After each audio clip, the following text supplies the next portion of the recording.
என்னடா மாப்ள லூசு பையலுக பவுடர்லாம் கீழே கொட்டி வச்சிருக்காங்க. டேய் இது கைரேகை எடுக்கிற பவுடரா, மாமூல் பவுடர் கிடையாதுடா. ஐயோ அப்போ கைரேகைலாம் என்ன தெரிஞ்சிருமா? டேய் சும்மாறா, அதான் போலீஸ் ஸ்டேஷன்ல சொன்னாங்கல்ல ஒரு பொண்ணோட கைரேகை இருக்குன்னு. ஆமா இல்ல, அந்த இன்ஸ்பெக்டர் சொல்லிச்சு சங்கவியோட கைரேகை இருக்குன்னு. அப்போ கண்டிப்பா இந்த கைரேகைகளை நம்ம மாற்றதுக்கான வாய்ப்பு இல்லை, அப்படிதானே?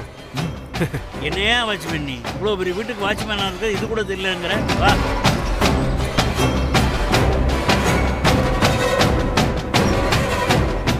வாங்கய்யா. ஓ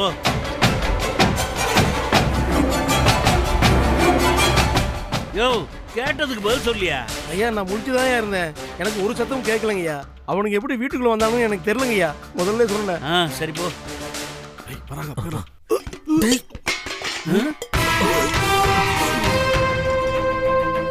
யோ என்னையா மேல சத்தம்? உனக்கு என்ன ஏதாவது தட்டி விட்டுருக்கோங்க? பூனையா? ஓ வாங்க.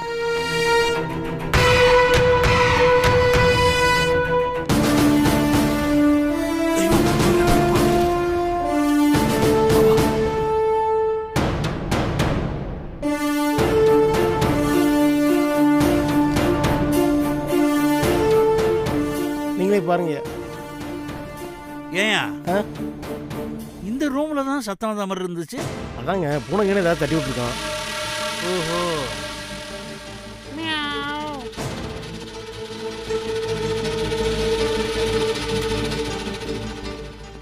யோ நெல்லு. ஆமா பூட்டின வீட்டுக்குள்ள பூனை எப்படியா வந்துச்சு? ஜன்னல் திறந்துருக்குங்களங்கய்யா. கரெக்டு. ஓ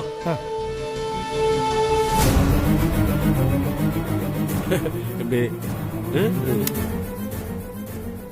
நம்ம ஊர் போலீஸ் தான். கட்லிக்கில சவுண்டு கேட்டாலும் பார்க்காத மாதிரியே போவாங்க. எம்மா முதல்ல உடம்பு குறைக்கணும். டேய் ஏண்டா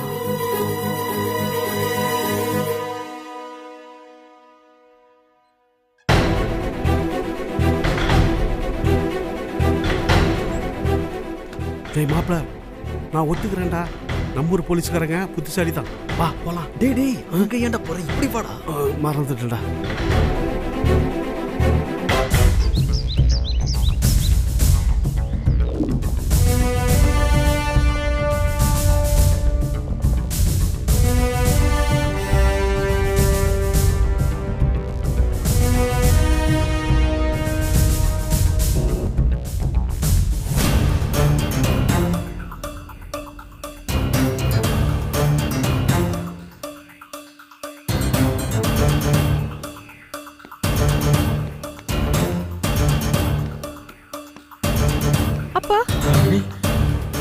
அட்வொகேட் பரசுராமன்.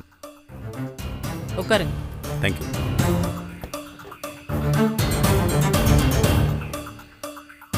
சொல்லுங்க, என்ன விஷயம்? மிஸ்டர் செல்வேந்திரனை எதுக்காக அரெஸ்ட் பண்ணீங்கன்னு தெரிஞ்சுக்கலாமா? ஓ அது தெரியாம தான் ஸ்டேஷனுக்கு வந்திருக்கீங்களா? அதான் சம்பந்தப்பட்டவங்க எல்லாத்தையும் சொல்லி தானே உங்களை கூட்டிட்டு வந்திருப்பாங்க.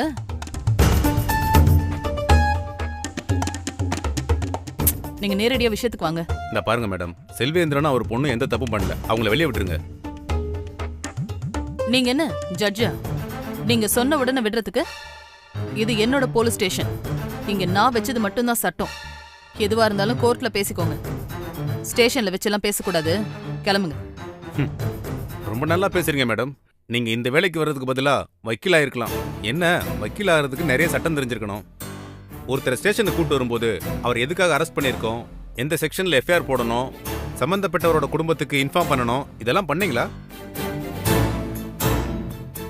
காவல்துறை ஒருத்தர் அரெஸ்ட் பண்ணி கூட்டு வரும்போது 11 விஷயங்களை கடைபிடிக்கணும். அதை நீங்க பண்ணீங்களா? Do you know your limits? Yes, I know my limits. But அதை நீங்க எனக்கு சொல்லி தர வேண்டிய அவசியம் இல்லை.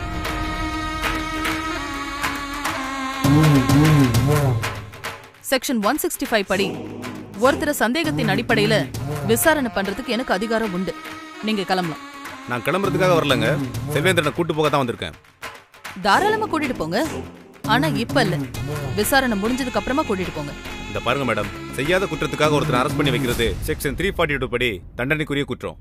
உங்களுக்கே 2 வருஷம் தண்டனை கிடைக்கும், தெரியுமா? அது குற்றம் செய்யாதவங்கள விசாரிச்சாதான். இவரும் இவரோட பொண்ணும் கூட்டு சதி பண்ணி செங்கோடகனையும் அவருடைய மனைவியும் கொலை பண்ணிருக்காங்க. செக்ஷன் 302, 307 கொலை கூட்டு சதி 2 கேஸ்லயும் இவங்க மேல எஃப்ஐஆர் ஃபைல் பண்ண போறேன். இவரை அவ்வளவு சீக்கிரம் வெளியில விட முடியாது. நீங்க கிளம்புங்க.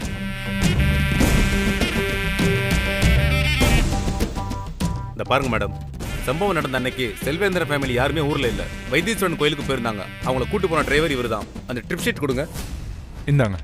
அந்த ட்ரிப் ஷீட் இதுதான். செக் பண்ணிக்கிறீங்களா? அவங்கெல்லாம் வெளியூர் போனாங்க சரி, ஆனா சங்கவி எங்கேயும் போலையே. செல்வந்திரன் கொடுத்த ஐடியாவுல சங்கவி ஊர்லயே இருந்து இந்த கொலையை பண்ணிருக்கா. சங்கவி வர வரைக்கும் இந்த ஆளை நான் வெளியில விட முடியாது. கிளம்புங்க சார். மேடம், நீங்க தப்பா சொல்றீங்க. இவர்தான் கொலை பண்ணாருங்கிறதுக்கு என்ன ஆதாரம் இருக்கு? என்ன சார், கோர்ட்ல பேச வேண்டியதெல்லாம் என்கிட்ட பேசிட்டு இருக்கீங்க? அதெல்லாம் நாங்க கோர்ட்ல ப்ரொடியூஸ் பண்ணிக்கிறோம், அப்ப பாத்துக்கோங்க. இந்த பாருங்க, நான் ஒரு சீனியர் லாயருங்கிறத மறந்துட்டு பேசுறீங்க. நீங்க ஒரு லாயர் அப்படிங்கறதுனால தான் இவ்வளவு நேரம் மரியாதை கொடுத்து பேசிட்டு இருக்கேன். உங்க மரியாதையை நீங்க காப்பாத்திக்கோங்க. மேடம், நீங்க பண்றது இல்லீகல். நேத்து நைட் ஒரு கூட்டு வந்துட்டு விசாரணைங்கிற பேர்ல இன்ன வரைக்கும் வச்சிருக்கீங்க. எவ்வளவு பெரிய தப்பு தெரியுமா? Shut up!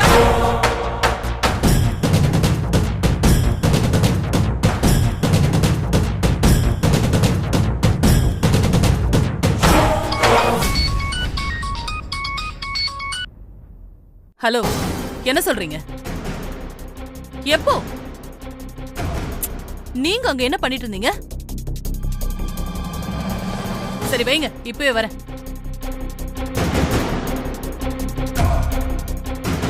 மேடம், ஒரு நிமிஷம் நில்லுங்க மேடம். எனக்கு பதில் சொல்லிட்டு போங்க. உங்களுக்கு என்ன பிரச்சனை இப்போ? இவர் வெளியே விடுங்க.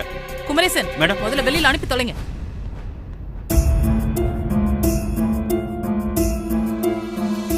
ஒன்னும் பிரச்சனை இல்லடா, அப்பா இருக்க. அவரை கூட்டு போ. ம்.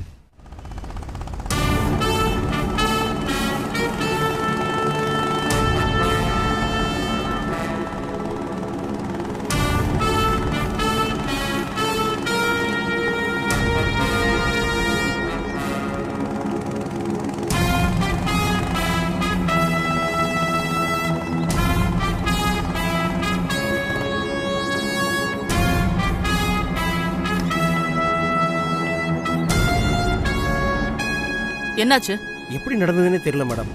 காலையில் போஸ்ட்மார்ட்டம் பண்ணலான்னு வந்து பார்த்தா மற்ற எல்லா பாடியும் இருக்கு. அந்த 2 பாடி மட்டும் தான் மிஸ்ஸிங். என்ன டாக்டர் இவ்ளோ அசால்ட்டா பேசிட்டு இருக்கீங்க? இப்ப யார் இதுக்கு பதில் சொல்றது? எவ்வளவு பெரிய சீரியஸான கேஸ் தெரியுமா அது? அக்யூஸ்ட் இன்னும் கிடைக்கல. இப்படி பொறுப்பு இல்லாம பதில் சொன்னா என்ன அர்த்தம்? மேடம், எனக்கு உங்கள் சூழ்நிலை புரியுது. பட் இந்த மாதிரி விஷயம் இந்த ஹாஸ்பிட்டல் இதுவரை நடந்ததே இல்லை. Sorry madam. சாரி சொன்னா எல்லாம் முடிஞ்சு போச்சா? இது எவ்வளவு பெரிய கிரைம் தெரியுமா? இந்த கேஸ்ல உங்க எல்லார் பேரையும் சேர்த்து எஃப்ஐஆர் ஃபைல் பண்ண போறேன்.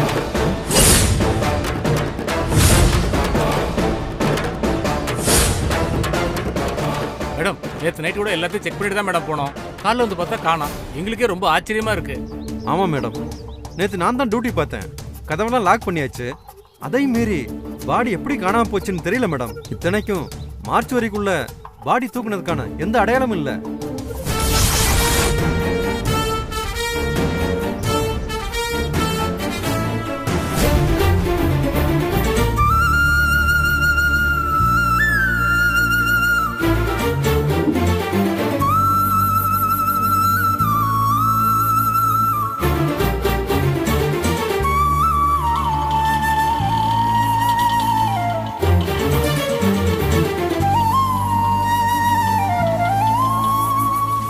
எவ்வளோங்க?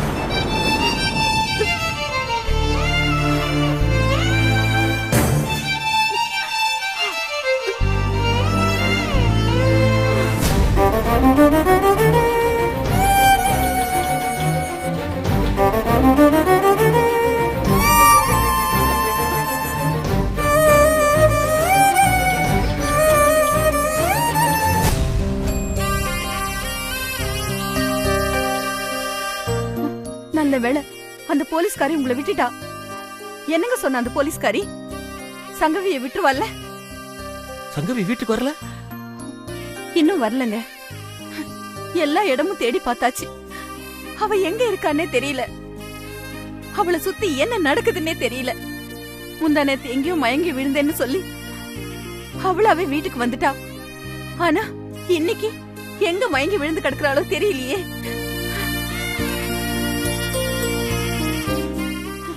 நாளைக்கு வேற மாப்பிள்ளை வீட்டுக்காரங்க வராங்க. பிரச்சனை மேல பிரச்சனையா இருக்கு. இப்ப என்ன பண்றதுன்னே தெரியலங்க.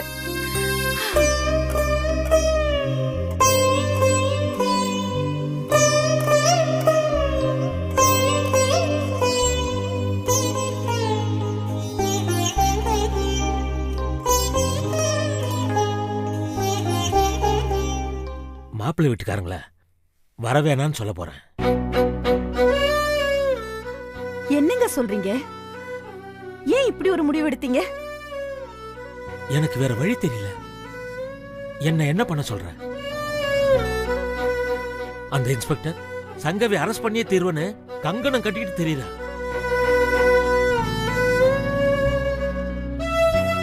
இந்த சமயத்துல சங்கவியை பொண்ணு பார்க்க வந்தா நல்லாவா இருக்கும்? பொதுவா சங்கவியை யாராவது பொண்ணு பார்க்க வந்தா பொண்ணு பார்க்க வர மாப்பிள்ளைக்கு தான் ஏதாவது பிரச்சனை வரும். ஆனா இந்த தடவை சங்கவிக்கே பிரச்சனை வந்துருச்சு. ஒவ்வொரு தடவையும் பொண்ணு பார்க்க வரும்போதெல்லாம் ஏதாவது அசம்பாவிதம் நடக்கும்போது சங்கவி மனசு எவ்வளவு கஷ்டப்படுதுன்னு நமக்கு நல்லா தெரியும். நாமளும் சமாதானப்படுத்திக்கிட்டு தான் இருக்கோம்.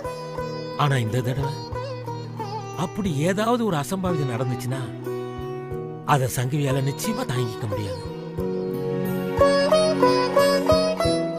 அதுவும் போக இப்ப நடக்கிற பிரச்சனையில இப்போதைக்கு சங்கவி கல்யாணம் வேண்டாம் தான் தோணுது. சங்கவி கல்யாணம் நடக்கலன்னா கூட பரவாயில்ல, ஆனா அவ நல்லா இருக்கணுமா, அதான் எனக்கு முக்கியம்.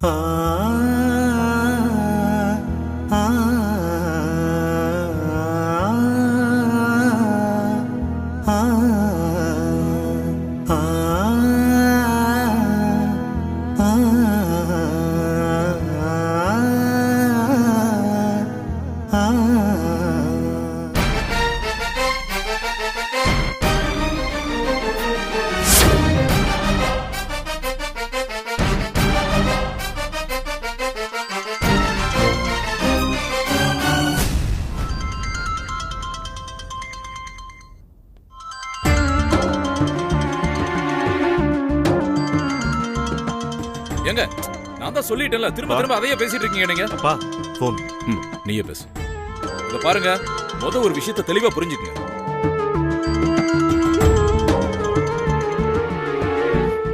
ஹலோ, வணக்கங்க. நான் செல்வேந்திரன் பேசுறேன். யாருங்க? பூஞ்சோலை கிராமத்துல இருந்து சங்கவி அப்பா செல்வேந்திரன் பேசுறேன். ஓ சாரி சார், நீங்களா? அப்பா வேற போன்ல பேசிட்டு இருக்காரு சார். நான் அவர் பையன் சுதாகர் தான் பேசுறேன். என்ன விஷயம் சொல்லுங்க சார். அப்பா கிட்ட ஒரு முக்கியமான விஷயம் பேசணும். இப்ப பேச முடியுமா? சார், அப்பா இப்போ ஒரு முக்கியமான போன் கால் அட்டெண்ட் பண்ணிட்டு இருக்காரு. நீங்க எந்த விஷயமா இருந்தாலும் என்கிட்ட தயங்காம சொல்லுங்க.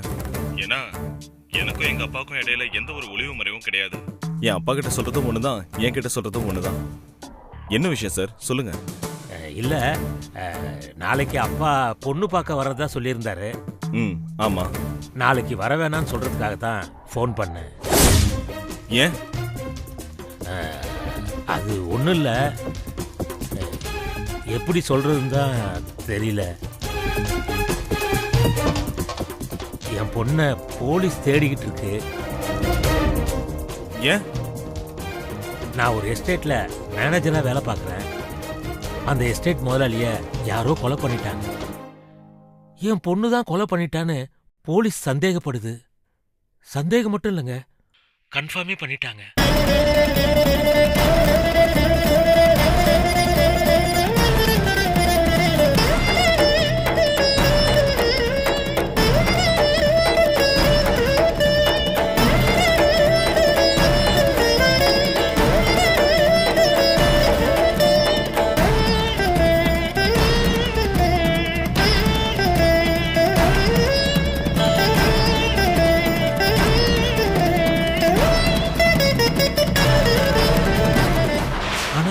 இதுல 1% கூட உண்மை இல்லைங்க. என் பொண்ணு எந்த தப்பும் பண்ணலங்க. இத்தனைக்கு என் மகளை அவரு தன்னோட சொந்த மகளா தாங்க பார்த்தாரு.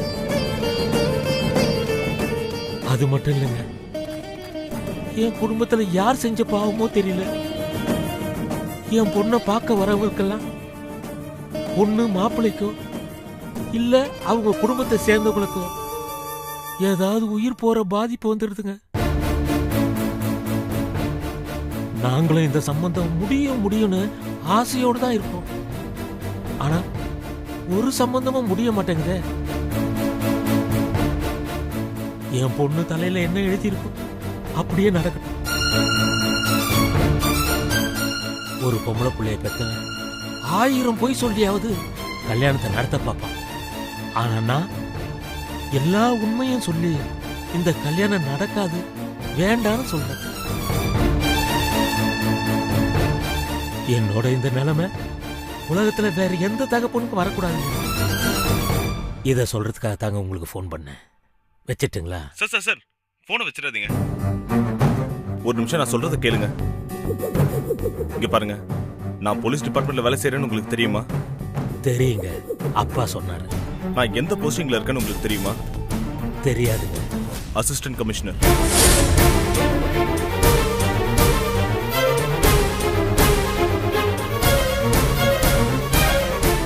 சார், ஒரு ஆளை பார்த்த உடனே அவங்க குற்றவாளியா இல்லையான்னு நான் கரெக்டா சொல்லிடுவேன். நீங்க இவ்வளவு தூரம் பேசுறத வச்சு பார்க்கும்போது உங்க பொண்ணு எந்த தப்பும் பண்ணிருக்க மாட்டான்னு எனக்கு தெரியுது. சார், உங்களுக்கு ஒரு விஷயம் தெரியுமா? மேட்ரிமோனில உங்க பொண்ணோட போட்டோவை பார்த்த பிறகு உங்க குடும்பத்தை பத்தி நல்லா விசாரிச்ச பிறகுதான் இந்த சம்பந்தத்துக்கே நாங்க ஒத்துக்கிட்டோம். இப்ப நீங்க சொன்னதை விட அதிகமாவே உங்க குடும்பத்தை பத்தி எனக்கு தெரியும். எனக்கு இந்த சென்டிமெண்ட், மூட நம்பிக்கை இதுலலாம் எனக்கு நம்பிக்கை இல்ல.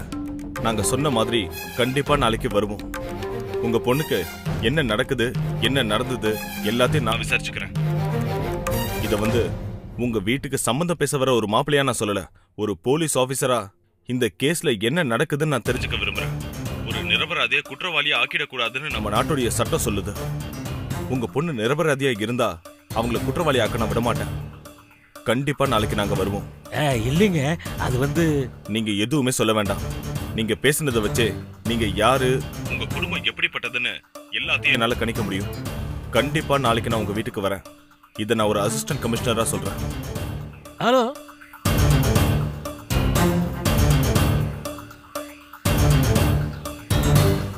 என்னங்க சொல்றாங்க? எவ்வளவோ சொல்லியும் நாளைக்கு வரேன்றாங்க. என்னதான் அழுது புரண்டாலும் ஒற்றை மண்ணுதான் ஒட்டுன்னு சொல்லுவாங்க. என்னதான் நாம தடுக்க நினைச்சாலும் நடக்கிற விஷயம் நடந்துதாங்க தீரும். வைத்தீஸ்வரன் கோயில சொன்ன மாதிரி தான் நடக்க போதோ என்னமோ.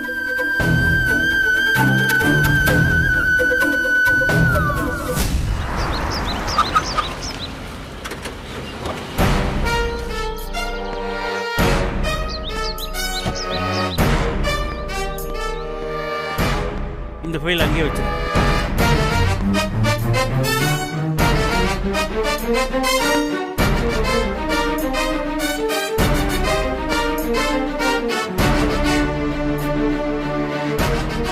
What happen Malavika? செங்கோடம் கேஸ்ல என்னதான் பிரச்சனை? மார்ச்சுவரியில் இருந்த 2 பாடியும் எப்படி மிஸ் ஆச்சு? சார், நான் முதல்ல இந்த கேஸ பத்தி டீடைலா சொல்லிடுறேன் சார். செங்கோடகனும் அவர் வைஃபும் ஒரே கத்தியால அறுக்கப்பட்டிருக்காங்க. மோப்பநாய் வச்சு என்கொயரி பண்ணதுல அந்த மோப்பநாய் ஜாக்கி போய் நின்ன இடம் செல்வேந்திரனோட வீடு. அதனால செல்வேந்திரன் வீட்டுல உள்ளவங்கள சந்தேகப்பட்டோம். அந்த செல்வேந்திரன் யாருன்னா செங்கோடகன் எஸ்டேட்டோட மேனேஜர். அவரோட மூத்த பொண்ணு தான் சங்கவி. ஃபாரன்சிக் ரிப்போர்ட்ல கொலை பண்ணது சங்கவி தான் அப்படிங்கறது கன்ஃபார்ம் ஆயிடுச்சு. என்ன மோட்டிவேஷன்? மோட்டிவேஷன் சொத்து தான் சார். செங்கோடகனுக்கு வீடு, வாசல், நிலம்னு ஏகப்பட்ட சொத்து இருக்கு. ஆனா வாரிசுன்னு யாரும் இல்ல. இருந்த சொத்து எல்லாத்தையும் எஸ்டேட்ல வேலை பார்க்கிற தொழிலாளர்கள் பேர்ல பாதியும் மீதியை இந்த ஊர்ல இருக்கிற அருந்ததி அம்மன் கோயிலுக்கும் எழுதி வச்சிருக்காரு. இந்த விஷயம் செல்வேந்திரன் தவிர வேற யாருக்கும் தெரியாது சார். சென்னையில இருக்கிற வக்கீல் பரமசிவம் அப்படிங்கிறவர் தான் இந்த சொத்து விஷயத்தை மெயின்டைன் பண்றாரு.